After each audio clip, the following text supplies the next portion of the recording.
The Fundy North Fishermen's Association is an association which takes care of fishermen through southwestern New Brunswick. We're sort of the advocates for the fishermen for any of their needs. We provide lobster tags. We also handle any issues that come up with licensing. I'm the assistant director for the Fundy North Fishermen's Association, and my main roles are to manage the projects that we have on the go, such as the ghost gear retrieval project. Ghost gear occurs when fishing gear is lost at sea, primarily lobster traps and ropes in the Bay of Fundy. Whether from bad weather, broken lines, or ships inadvertently cutting through the gear or accidentally dragging gear away when it gets caught in their propellers. When this gear is on the ocean floor, it can snag active gear during the fishing season. When that happens, it pulls the active gear down, and when the fishermen try to pull it back, the lines break due to the strain of the added weight, and they lose their active gear, thereby creating more ghost gear.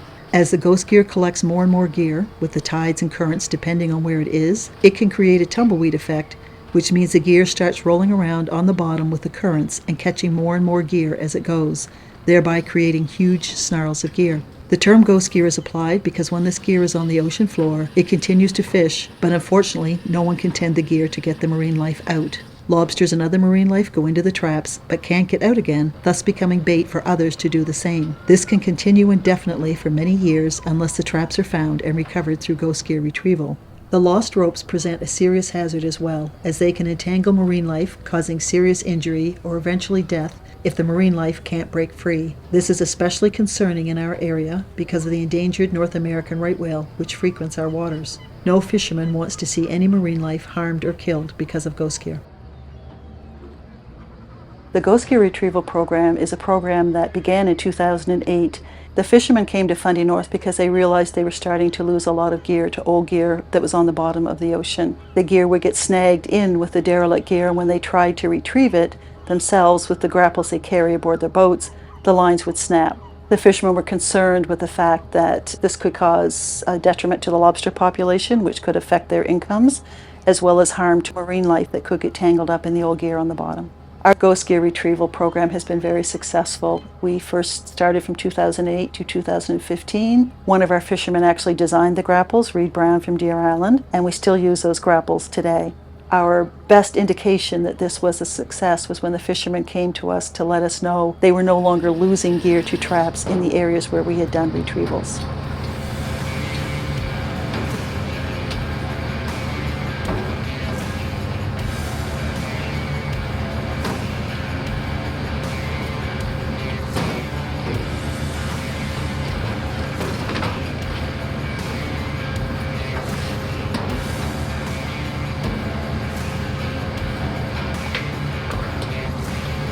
We've begun another ghost gear program effective in 2020.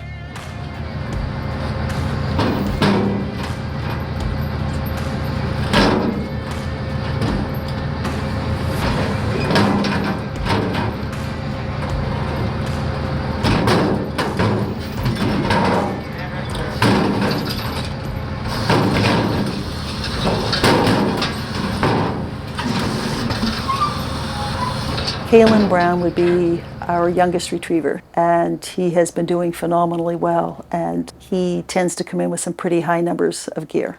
I've been doing ghost gear retrievals now 3 years.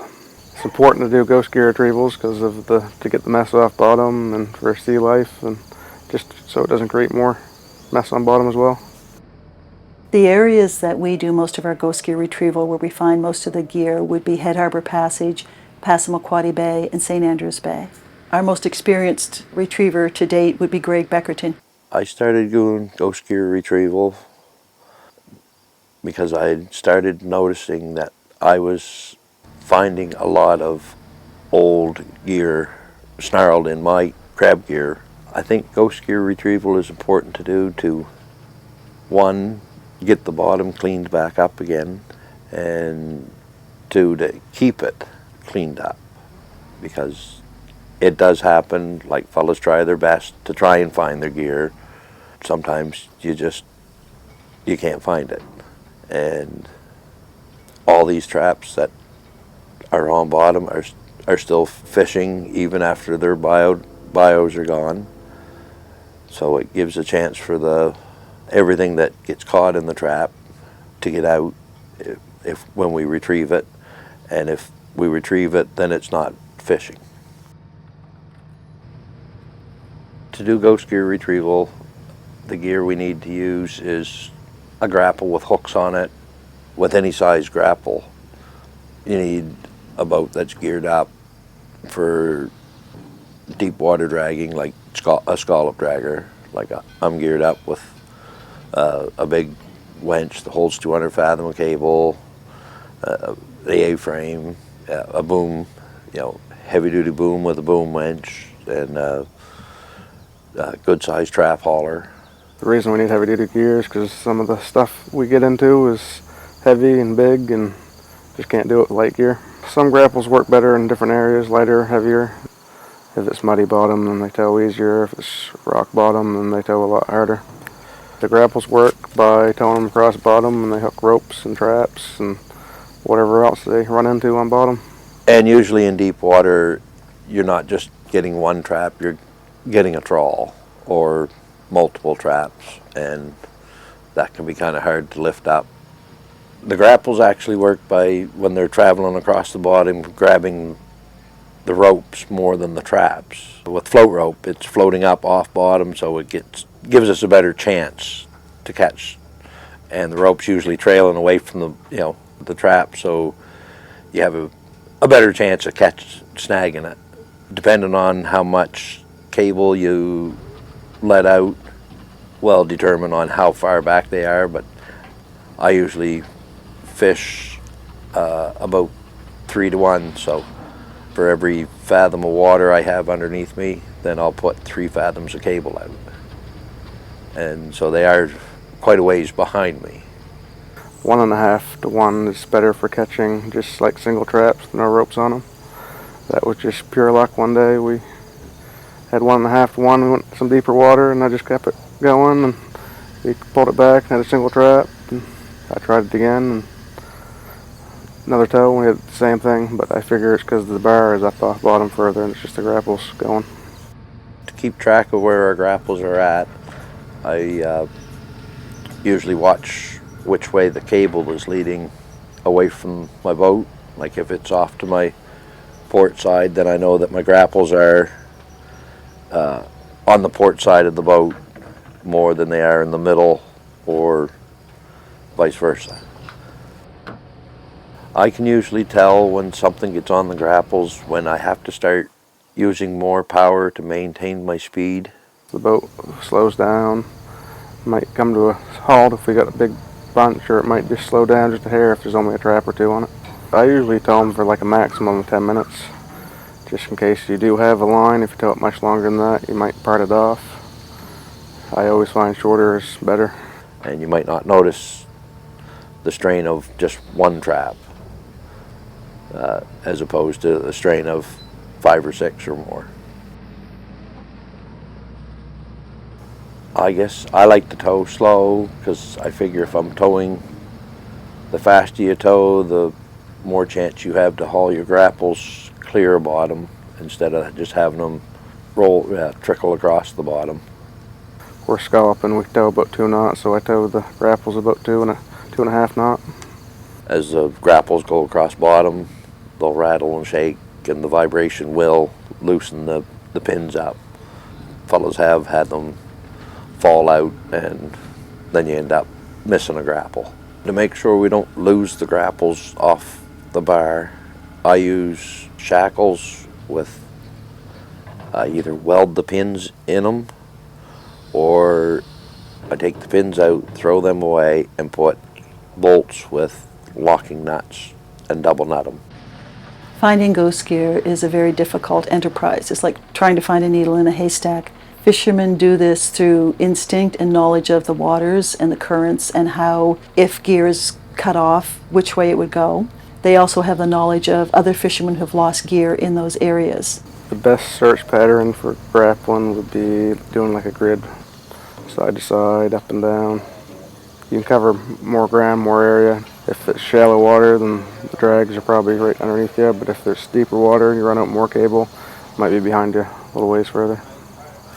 I'll tow a straight line, and then I'll just set either one side of the line or the other, and travel the the same tow, but just, a little off to the side of it, and then just keep working my way one way, and then I'll go, and where my first tow was, I'll just go just the other side of that and work my way, do the same thing on the other side of it. And if after, a bunch of tows I haven't seen anything, then I'll move to somewhere else to try and find something before the day's over.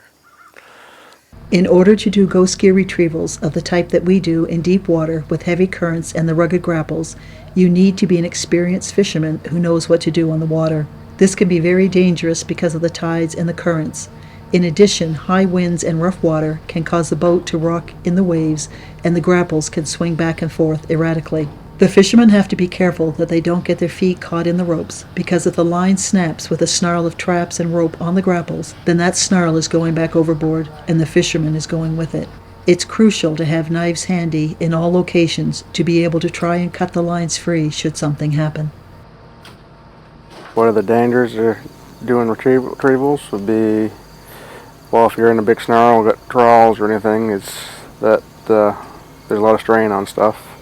And if there's rope on deck and it lets go, and anybody gets snarled up in it and goes overboard, there's no buoy or anything on it to get anybody back, like there would be in regular season, where there'd be a balloon or buoy on it. I always try to make sure that any extra rope that we have that we've pulled aboard, we usually try to cut clear and keep an eye on everybody. That way that if it does let go and goes overboard, the big pile of rope that we're standing on, we don't get tangled up in it. When you're out in the current or the tides are a little rough, the boat's rocking, those grapples rock back and forth quite heavily. The bars themselves of the grapples we use are over 300 pounds of solid steel. There's usually 3 grapples on each bar, and each of those grapples are 150 pounds plus of solid steel. If that hit a fisherman, it could cause serious injury or knock them overboard. When the fishermen are out doing retrievals in areas that are considered more dangerous, or that they may need assistance if they get large snarls of gear, they tend to go with more than one boat for the safety factor. This came into advantage one day when Greg Beckerton was out doing retrievals and his hydraulic hose let go. Another fisherman was nearby, Darren Brown, who had hoses and managed to go to his assistance to give him hoses and clamps to get Greg on his way again. To figure out what a good day to go is, weather for one thing. With rough weather, the more your boat's rolling around, the harder it is to get your grapples to 10 bottom, because the grapples are independent of each other and they're hard to work around when they get swinging around. When it's slatty out, you get the grapples up in the air and they're slatting back and forth, and it's dangerous. Tide is the biggest thing. If you know you're having the full tides, then your chances of getting anything are a lot lower. The best time of tide to do retrievals would be when the tide is slack or not running as hard. Like when the tide's running the hardest, it seems to be harder to actually grapple. The depth of water I've worked anywhere from 5 fathoms to 55. To locate gear in a specific location, if we're in an area and the tide's running like north to south, for example, we'll try to tow across the tide from east to west, because the way the gear, people run out the gear, they'll run it with the tide. So if we tow across the tide, there's a better chance of catching the rope. Usually if we're caught on bottom, if I can't get it up one direction, I let the cable go and I swing back around on it and try towing it on tow it the opposite direction I was towing. See if it will break clear, and 9 times out of 10 it usually does. Once the retrieval day is done and the boat comes back to the wharf after 8 to 10 hours of retrieval work on the water, the gear has to be hoisted out onto the wharf, loaded onto trailers, and traps which are not reusable are taken to be recycled and turned into other metal products. Traps that are reusable and have tags on them that can identify the owners are returned to the owners.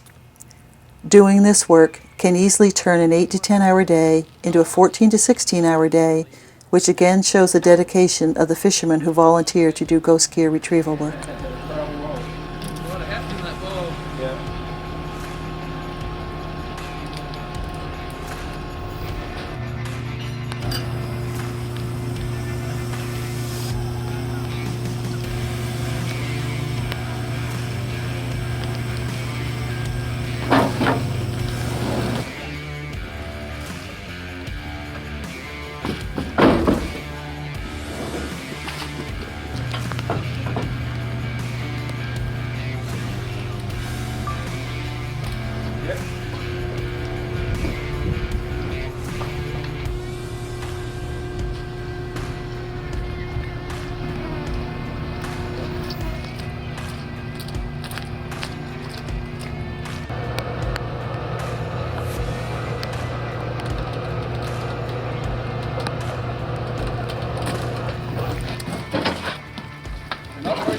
Our fishermen are amazing individuals to take the time to go out and do this sort of work on a volunteer basis, because they're risking their own well-being, they're risking their vessels, they're risking their income, their livelihood to do this work.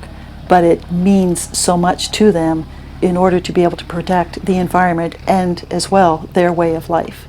And we, as Fundy North and any other association who does ghost gear retrievals, could not do the work that we do without these fishermen behind us volunteering to help.